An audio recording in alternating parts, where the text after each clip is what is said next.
Olá, estudante de orgânica, vamos para a nossa 7ª e última aula de estereoquímica.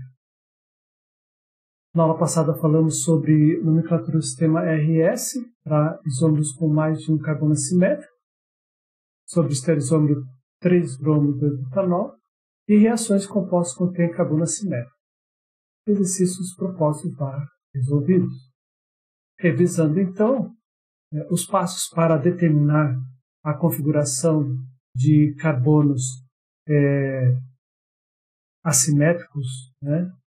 2 carbonos assimétricos é o mesmo para um carbono. Tá? Tem que isolar o carbono e avaliar os ligantes e verificar, colocar o grupo de menor prioridade para longe do observador, na cunha lancejada, e avaliar cada um deles isoladamente. Havendo necessidade, troca 2 grupos para levar o grupo de menor prioridade para a cunha lancejada, ou seja, distante do observador. Tá?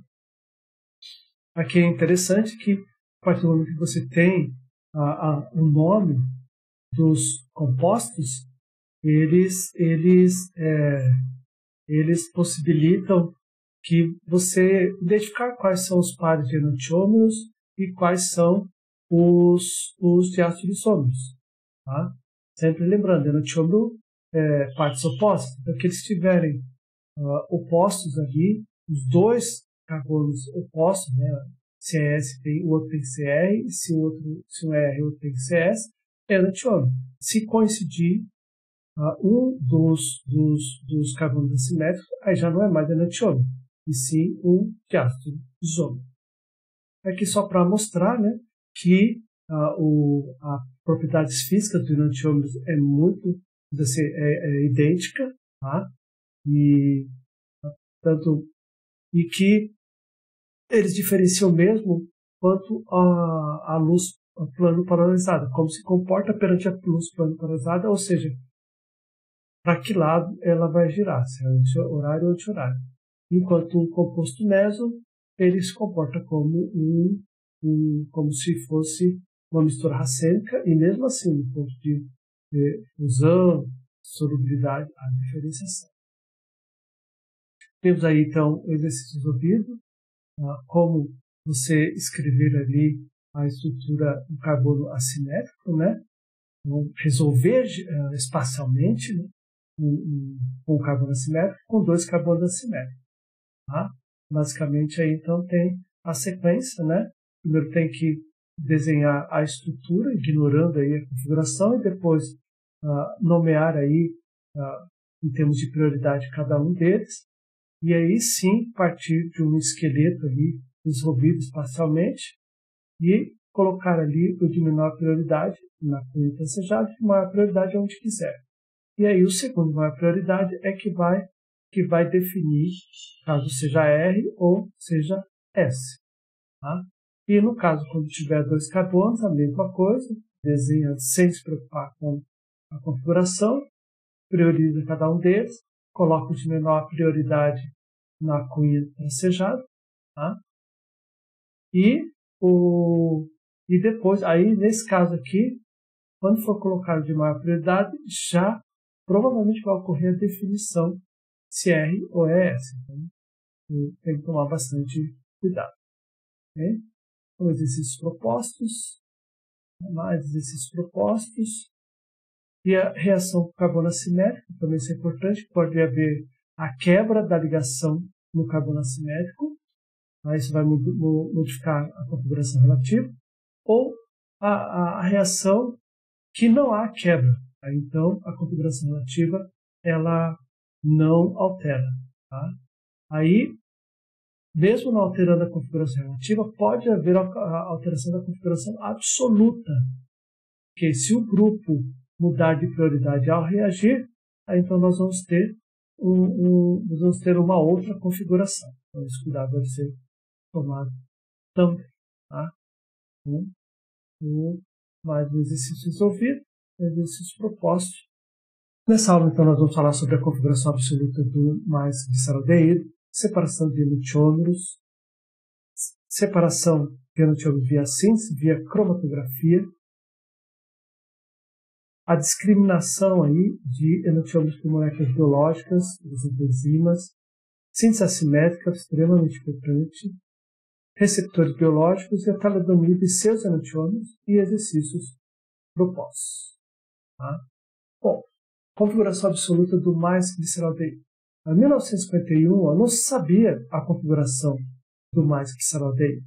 Tá? Então, por escolha, definiram que o mais gliceraldeído era o enantiômero R. Foi uma escolha. 50-50 para acertar, 50-50 para errar. Ou seja, ele tinha duas opções. Ou ele chamava o mais gliceraldeído de R ou mais gliceraldeído de S. Ele passaria a ser, né, um referencial em termos de configuração. Como não havia a possibilidade de fazer essa análise a nível, uma análise que identificasse, então os químicos escolheram, não, é o enantiômero R. Tá? E aí, então, utilizaram o mais gliceraldeído, que passou a ser R por definição, né, que eles sabiam, tá? Passou a ser R, ele passou a ser referencial. Então, os compostos que eu consigo produzir a partir do mais gliceraldeído, ou ele entra numa cadeia sintética, eu posso, por essa ideia de alteração da configuração relativa ou manutenção da configuração relativa e manutenção da configuração absoluta ou a modificação da configuração absoluta que nós falamos anteriormente, definir se o outro composto ele é R ou ele é S em termos de configuração absoluta. O mais ou menos é só ir no Polarlin e fazer a medida. Tá? Então, obviamente, se o mais gliceraldeído é R, então eu sou obrigado a chamar o menos gliceraldeído de S. Tá? Só lembrando, eu não tenho como saber se o mais é R ou S, mas a partir do momento que eu sei, ou eu defino que o mais gliceraldeído é R, então o menos obrigatoriamente tem que ser S. Então, no primeiro momento, não há correlação entre os sinais mais e menos, que é obtido a partir da leitura de Polarlin, é uma medida experimental, tá? Mas, a partir do momento que eu sei que o mais é R, o menos tem que ser S, obrigatoriamente. Tá? Então, várias substâncias foram sintetizadas tendo o mais gliceraldeído como referência. Aquelas que podem ter o mais gliceraldeído, tá? Não é qualquer uma. Então, por exemplo, mais gliceraldeído, partindo dele, utilizando o óxido de mercúrio 2, eu consigo produzir o ácido menos glicérico. O ácido menos glicérico. Então, se a configuração, nesse caso, como a configuração relativa se manteve, porque não houve quebra da ligação do carbono assimétrico, na ligação dos ligantes do carbono assimétrico. E aqui também não houve mudança de prioridade do grupo, então se esse aqui é R, esse aqui também tem que ser R. Tá? Mas eu consigo chegar a partir da mais isoserina para o ácido menos glicérico, usando ácido nitroso em água. Então é possível transformar a mais isoserina em ácido glicérico. Tá? E aí, nesse caso aqui, também não houve quebra da ligação a carbono. Então, eu preciso fazer a avaliação se não houve mudança de prioridade em relação ao grupo. Aparentemente não. Então, se eu chamei esse de R, esse é R, esse aqui também é R. Usando o nitrito de sódio com ácido bromídrico, eu posso passar da mais isoserina para o ácido menos 3-bromo-2-metil-hidroxipropanoico. Então, eu continuo. Então, não houve quebra da ligação. Tá? Só transformou ali o grupo, a amônia ali, na verdade, provavelmente deve ser um NH2, tá? Você não teria que ter um mais aqui. Tá? E aí transformou em nesse caso, substituído pelo bromo, mas também não houve mudança de prioridade nenhuma. Então, podemos dizer que isso aqui também é. Em relação ao gliceraldeído, é. E se reagir ali o ácido 3-bromo-2-hidroxipropanoico com zinco em meio ácido, nós temos o ácido menos lático. Tá? O ácido menos lático. E aqui a gente vê aqui também a prioridade, a configuração relativa não mudou e a absoluta também não. Então, a priori, o ácido menos lático ele seria R, tá? A configuração dele. Daí, em 1951, ó, o J.M. Vichgodt, Y.F. Pearlman e o J. Van Bommel, eles usaram cristalografia de raio-x e numa técnica conhecida como dispersão anômala e conseguiram determinar que o sal de sódio e o rubídio, o ácido mais tartárico, tinha a configuração RR. Então eles conseguiram utilizar uma técnica, tá, de cristalografia que eles puderam observar. Por que eles usaram o sal, tá, e não o ácido? Porque precisa ser sólido, né? Na verdade, cristalografia ela analisa estruturas cristalinas, como o nome já diz aqui, né? Então, e aí, por essa técnica, eles conseguiram observar que esse carbono aqui e esse carbono simétrico aqui, que contém as hidroxilas, eles tinham a configuração R-R. Tá? Então, o ácido mais tartárico, R-R, a configuração. Daí, o que isso diz? Eu posso partir do ácido menos gliceraldeído, que, por definição, por conta do mais gliceraldeído chamado de R, esse aqui é S. Então, em várias etapas, chegar no ácido mais tartárico. Tá? No ácido mais tartárico em várias etapas. E, por essa análise, né, em termos de referência, dizia-se que, tendo como referencial o mais gliceraldeído, e daí leva a configuração S para o menos gliceraldeído, chegaria que esse composto seria RR, tá? Tendo como referência o mais gliceraldeído. Ou seja, com esse experimento, eles confirmaram que a configuração R assumida por mais gliceraldeído estava correta. E, consequentemente, todos os compostos que utilizaram como referência estavam corretos. Se ele estivesse errado lá na frente, teria que trocar todos eles. Imagina, nos livros, inclusive. Tá? Mas a escolha foi acertada. Então, agora, o mais gliceraldeído, a configuração dele é R, tá? E feito por experimento, por análise de cristalografia que possibilitou confirmar que a sua configuração está correta. Tá? Qual a configuração dos seguintes compostos? Então, o ácido menos glicérico, o mais isocerina, o menos gliceraldeído e o ácido mais lático. É só olhar lá e ver aqueles que você conhece. Se você achar o mais, vai ser o inverso, o menos. Bom? Bom, vamos para a separação de enantiômeros. Bom, os enantiômeros, no primeiro momento, se a gente for pensar, é muito difícil separar eles. Porque eles não têm propriedades diferentes. A única coisa é como eles se comportam perante a luz. Somente. Ponto de fusão, ponto de ebulição, solubilidade, tudo igual. E nós, no primeiro momento, precisamos dessas diferenças para separar. Tá? Para separá-los. Então, ele não pode ser separados por técnicas como destilação fracionada ou cristalização. Tá? Então, não é possível. Essas técnicas servem para diástero isômeros, mas não para enantiômeros. Tá? Mas, sempre tem um jeito. E o Louis Pasteur foi o primeiro a separar enantiômeros com sucesso. Ele estudou ali o tartarato de amônio e sódio, tá? E no caso os seus, né, enantiômeros, tartarato de amônio e sódio. E o que aconteceu? O Louis Pasteur, ele era um cientista muito famoso,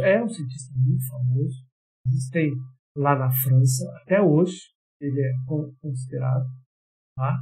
Então, diziam que se você poderia descortar de tudo, na política, na religião, mas nunca de Louis Pasteur. Ele era unanimidade na França. Tá? Unanimidade na França.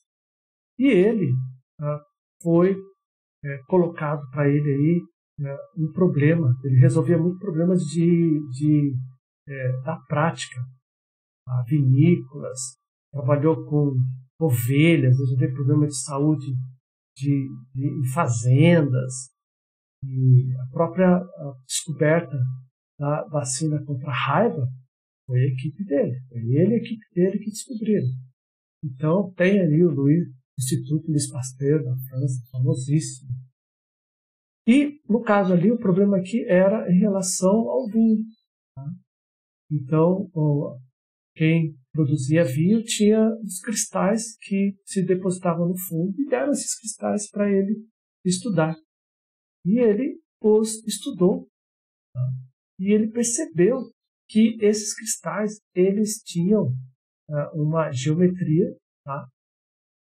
Visível a olho nu, precisava de um microscópio, talvez uma lente. Né? Mas ele também percebeu que esses cristais, um era a imagem especular do outro, tá? E não superponiam. Então, ele foi lá e separou uma pinça os cristais um do outro. Tá? Um do outro. E aí, depois, ele pegou esses cristais, dissolveu eles e foi colocar perante a luz plano polarizada. E o que ele visualizou? Que eles desviavam a luz plano polarizada de forma diferente.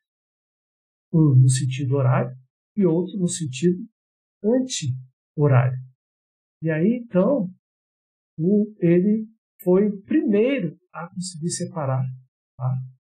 E nesse caso aqui, esse aqui ele passou no sentido anti-horário.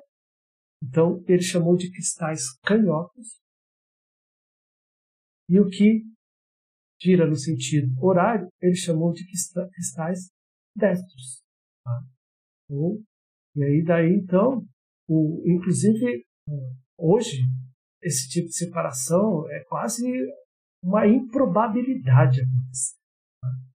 Tá? Alguns disseram que o Louis Pasteur ele acabou descobrindo um ramo da química, que é a estereoquímica. Ele iniciou esse estudo. E alguns até disseram que ele teve muita sorte. E qual foi a resposta dele? Tá? A resposta dele que a sorte sorri para as mentes preparadas. Não foi questão de sorte. Tá? Ele poderia ter passado por cima disso, como outros passaram, como cientistas muito famosos na época passaram por cima disso. Mas ele não passou por cima. Ele enxergou. Tá? Ele enxergou e acabou iniciando um novo ramo da química, que é a estereoquímica. Tá? Obviamente, esse tipo de técnica é muito difícil. Tá? Essa formação dos cristais é uma formação muito especial, muito específica. É difícil você ter cristais formados perfeitamente. Tá? Existem outras técnicas também que podem ser utilizadas, por exemplo, para separação de enantiômeros, que é via síntese. Então, por exemplo, utilizado uma base com configuração S. E eu tenho dois ácidos para separar a mistura racema, o R e o S. Tá? Ali o ácido R e o ácido S. Se a gente fizer uma reação com uma base, vai formar o quê? Um sal. Então, os enantiômeros vão reagir, tem a mistura racêmica, eu quero separar, aí nós temos um sal. Então, o sal, só que o sal vai ser R por parte do ácido e S pela parte da base, que vem da base. E um outro sal vai ser S por parte do carbono assimétrico do ácido e S por parte da base. Tá? Então, nós vamos ter um sal RS, outro sal SS. Se você olhar aqui, ó, eles têm o S, tem o carbono assimétrico S incomum, ou seja, então não é um sal enantiomérico, mas sim, tá, é um diácido isômero. Então eles têm propriedades diferentes, isso facilita a separação.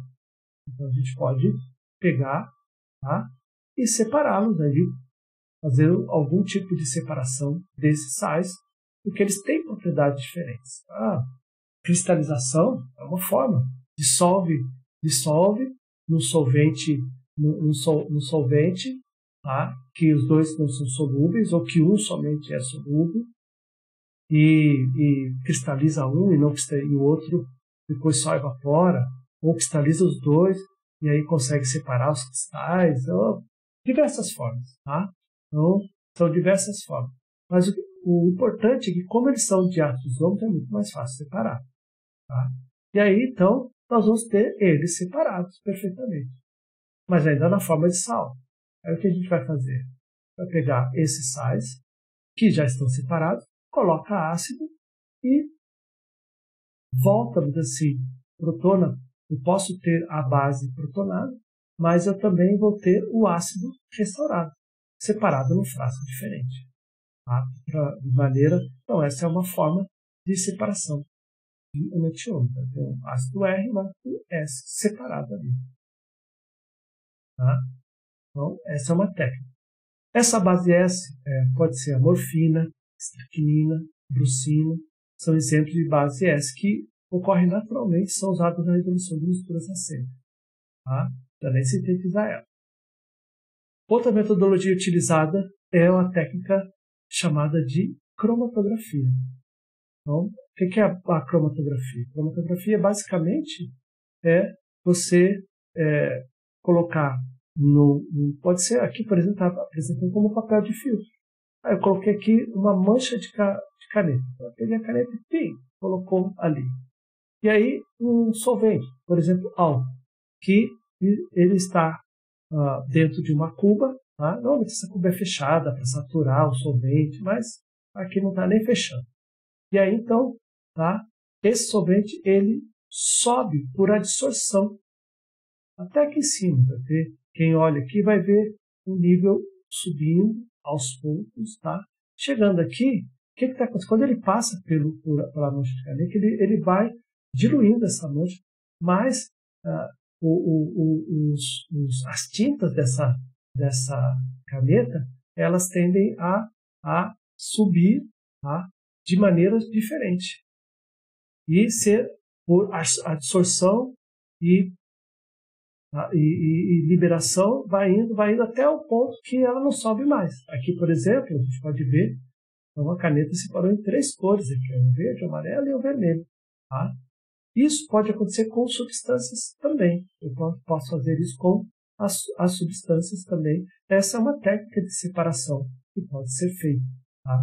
Posso fazer tanto numa cuba como posso colocar grandes quantidades numa coluna sílica, passando solvente. Então, essa técnica de cromatografia é muito utilizada para separação de substâncias em laboratório. Então, a gente pode fazer isso. Claro, como nós estamos falando em enantiômeros, eu não posso usar qualquer coluna. A coluna tem que ter também, então, aqui dentro da coluna tem uma substância, que a gente diz que ela está empacotada. Essa coluna aqui pode ter comprimentos como 15, 30 metros. A substância que tiver aqui dentro, empacotada aqui dentro, que vai fazer o papel do papel de filtro aqui, ela precisa ser quiral. Ela tem que ser quiral. Tá? Tem que ser um composto quiral. Se for um composto comum, não vai fazer diferença nenhuma, não vai separar nada. Tem que ser uma coluna que a gente diz é uma coluna quiral. Tá? Um composto quiral. E aí, então, se faz a mesma coisa. Injeta-se a amostra, passa-se um determinado gás, tá? E aí, então, essa amostra vai passar por essa coluna, tá? Uma vai ser mais retida, outra vai ser mais liberada, e aí, no final das contas, tem o detector, e o detector que vai detectar, tá? Aqui, essa distância daqui, ó, até a risca onde foi colocada é chamada de RF, que é chamada de referência. Essa referência, mantendo as mesmas condições, é interessante para quem está fazendo estudo. E aqui é o chamado tempo de retenção, tá, no gráfico, que é o tempo de retenção. Quer dizer que, então, que a substância foi colocada aqui, ó, nós temos 1, 2, 3, 4 tempos de retenção. Então, se ela for bem feita, provavelmente nós temos aqui, nessa mistura, 1, 2, 3, 4 compostos. Tá? No caso, então, se a coluna for quiral, ela pode inclusive, separar misturas racêmicas. E esse tipo de coluna, que a ideia é separar, é chamado de cromatografia preparativa. Obviamente, não dá para separar grandes quantidades, tá? Grandes quantidades, mas para um estudo de laboratório é bem interessante. Então, a coluna quiral, tem que ser quiral. Agora vamos falar então de discriminação de enantiômeros por moléculas biológicas, por exemplo, as enzimas. O enantiômero possui as mesmas propriedades químicas perante reagentes aquirais. Então, se tem um reagente aquiral, o R e o S vai reagir de mesma forma. Agora, em relação a reagentes ou catalisadores quirais, a reatividade do enantiômero se diferencia, reagindo somente com um enantiômero. E as enzimas são catalisadores naturais que têm preferências a um dos enantiômeros. Tá?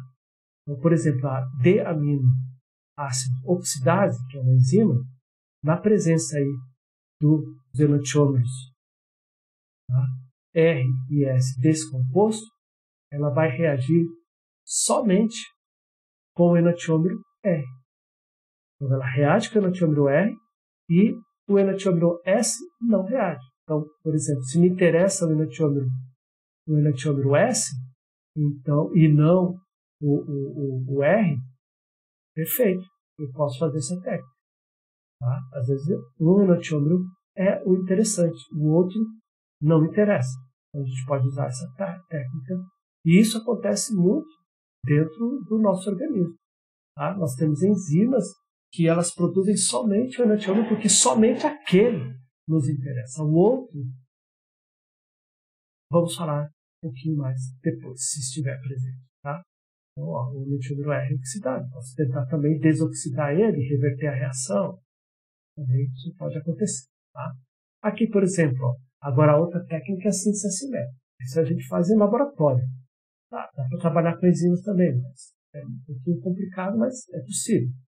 E esse aqui é a síntese assimétrica, sem utilização de enzimas. Nesse caso, aqui a síntese assimétrica é uma área bastante importante. Nessa reação, por exemplo, se eu hidrogenar com paládio e carbono, o que vai acontecer?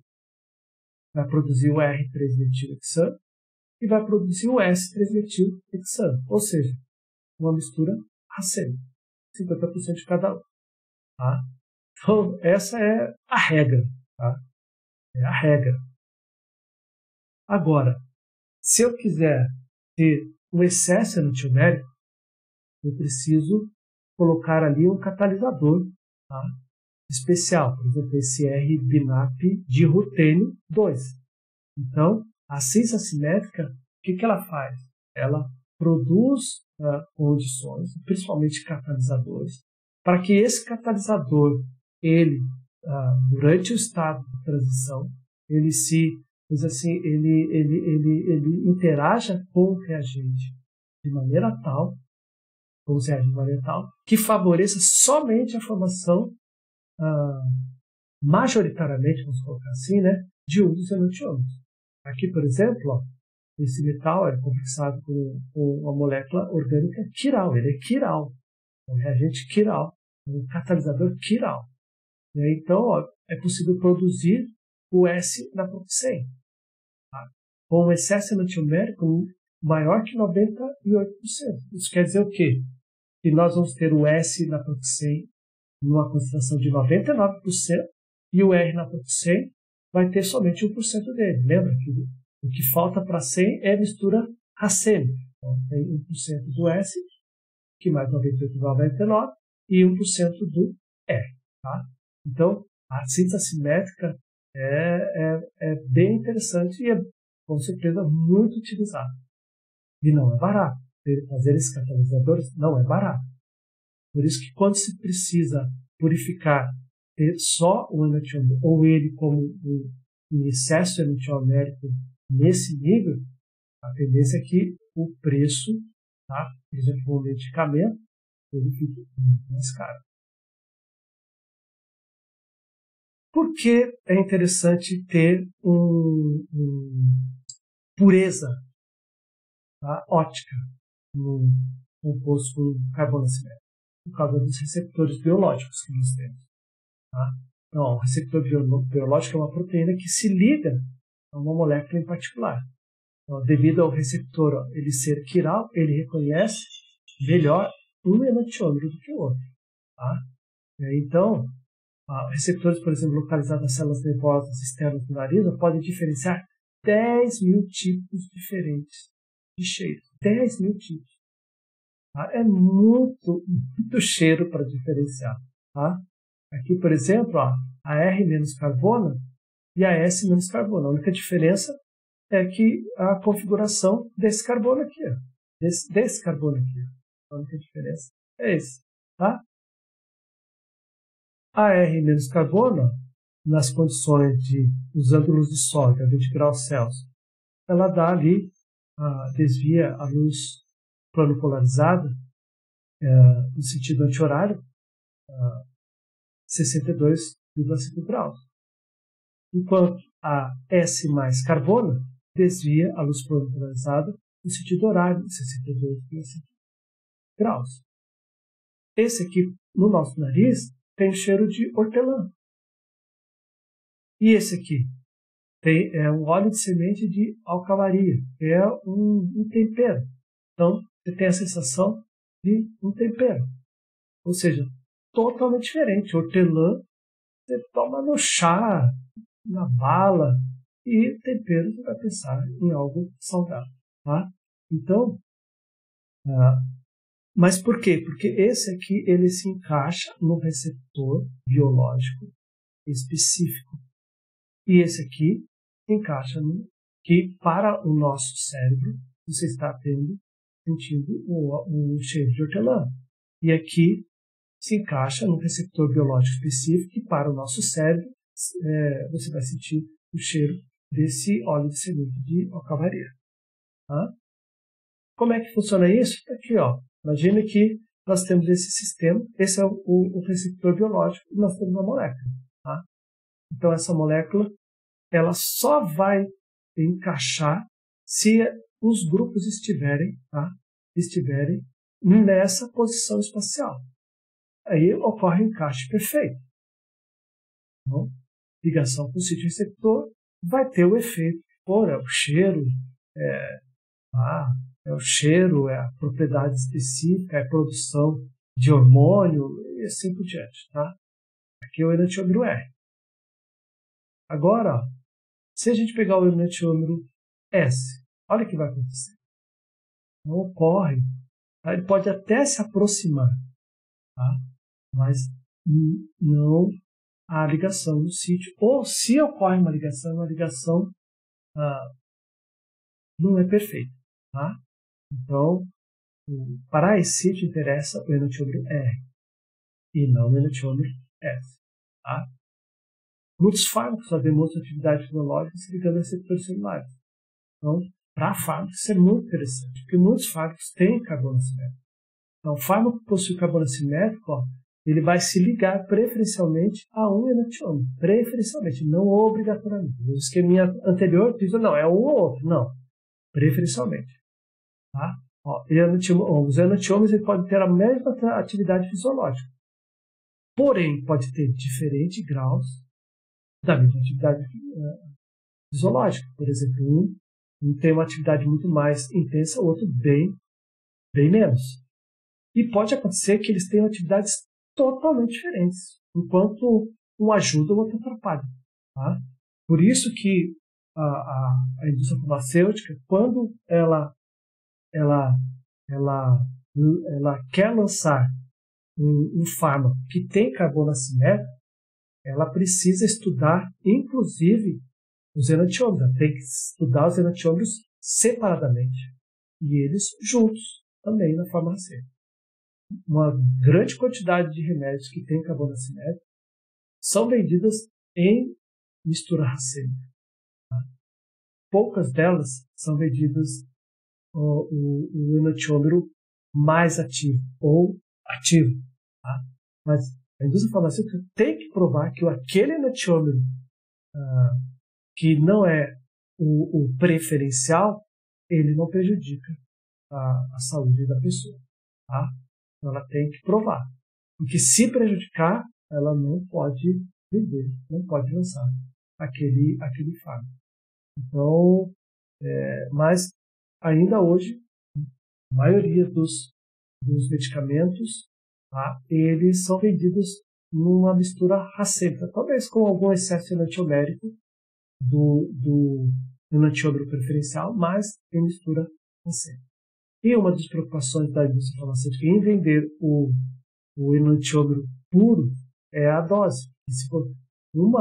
A dose que você vai tomar se você usar a mistura racêmica. E se você tem aquele enantiômero que é o mais ativo, a dose tende a diminuir. Aí pode haver problema de intoxicação com o medicamento, que daí você vai tomar uma dose bem menor. As pessoas não têm, podem se intoxicar. Tá? É uma preocupação. A teladomida e seus enantiômeros é um exemplo, tá, de mistura racêmica que foi vendida e que deu muito errado. Tá? Então ela aqui, essa é a teladomida, ela tem esse carbono assimétrico aqui, esse carbono assimétrico aqui. Tá? Então ela tem um par de enantiômeros. Ela foi aprovada em 1956 na Europa e no Canadá. E o isômero, desfrutatório, aquele que desvia a luz plano-polarizada no sentido horário, é um forte sedativo. Tá? E aí ele foi vendido na forma racêmica. E ele foi utilizado, o ser sedativo, ele foi utilizado para aliviar o enjoo de mulheres grávidas. E o que se descobriu depois? Que o isômero levopotatório, aquele que desvia a luz, tá, no sentido anti-horário, ele é teratogênico. Tá? A teratogenicidade, só para vocês, para falar para vocês, ele é tudo aquilo que é capaz de produzir dano ao embrião ou feto durante a gravidez. Esses danos podem se repetir como perda de gestação, a mulher vai ter um aborto, má formação, aí se você procurar no YouTube, existem pessoas que saíram com má formação, faltando braço, faltando perna, tem braços, pernas, tá? Alterações funcionais, a restrição de crescimento, por exemplo, ainda distúrbios neurocomportamentais, como retardo mental. Tá? Então, é um horror. Por isso que praticamente não tem medicação para quando a mulher está no período de gravidez. Até para fazer testes, não tem como, humanamente falando, não é aceito você fazer testagens com medicamento nessas épocas. Então, são poucos os medicamentos que são liberados durante a gravidez. Pouquíssimos mesmo. Muitas vezes, mães que têm problemas de saúde sérios, quando ficam grávidas, elas têm que aguentar no osso durante a gravidez, porque é uma fase muito delicada. Tá? E aí, nesse caso, esse sedativo que foi usado para evitar o enjoo foi um verdadeiro desastre. Tá? Nasceram crianças com problema de aborto, crianças com falta de parte de membros, retardo mental e assim por diante. Tá? Então, e tem ainda mais o problema. Mas e se eles vendessem a mistura pura? Tá? O isômero desfrutatório, ele é levemente teratogênico. E quando ele entra no organismo, ele racemiza. Ou seja, ainda tem esse problema de ele entra destrógeno, e racemiza para levagem. E no final das contas, então, mesmo que eles utilizassem a talidomida pura enantiomericamente, o próprio corpo também racemiza ele. Então, isso é mais uma preocupação. Precisa saber se aquele esterizômetro ele não vai racemizar, caso o seu outro enantiômero tenha um problema de saúde. Tá? Então, hoje, como sedativo, proibidíssimo. Mesmo assim, ele foi aprovado sob restrições para tratamento de lepra e melanoma. E a restrição, obviamente, a mulher não pode estar grávida ou querer engravidar, ou de preferência que não esteja em idade fértil. Bom, então a importância da estereoquímica é muito grande, tá? Muito grande e faz muita diferença. Nós somos estereoquímicos, vamos falar. Os nossos receptores, eles são quirais. Nós somos quirais. Começar pela mão, né? Lembra? Quiral, ó. Quiralidade quer dizer bem da mão, quiral, em grego, né? A quiralidade começa pela mão, ó, aqui, ó, essa ideia. É quiral, tem imagem especular, mas não é sobreponível, né? Nós somos quirais. Então, aquilo que entra quiral no nosso organismo pode fazer um bem muito grande ou pode fazer um estrago muito grande também, ou pode não fazer diferença nenhuma. Por isso que remédios que possuem carbonos assimétricos precisam ser muito bem estudados. Tá? Por isso que é muito caro produzir um medicamento. Tá? Muito caro mesmo. Precisa de tempo, não é? Tá? Não é do dia para a noite. Às vezes 10, 15 anos. Tá? Produzir, provar que aquele medicamento vai resolver o problema e ele não vai trazer problemas mais sérios. Mesmo assim, quando se toma um medicamento, já sabe que tem vários efeitos colaterais, mas existe uma tolerância também para esses efeitos. Tá? Então, nossa bibliografia é Paula Bruce, volume 1. Putumesk, Pentrum, Ascoltare. Obrigado pela atenção em Romeno. Soli, Gil, Lore.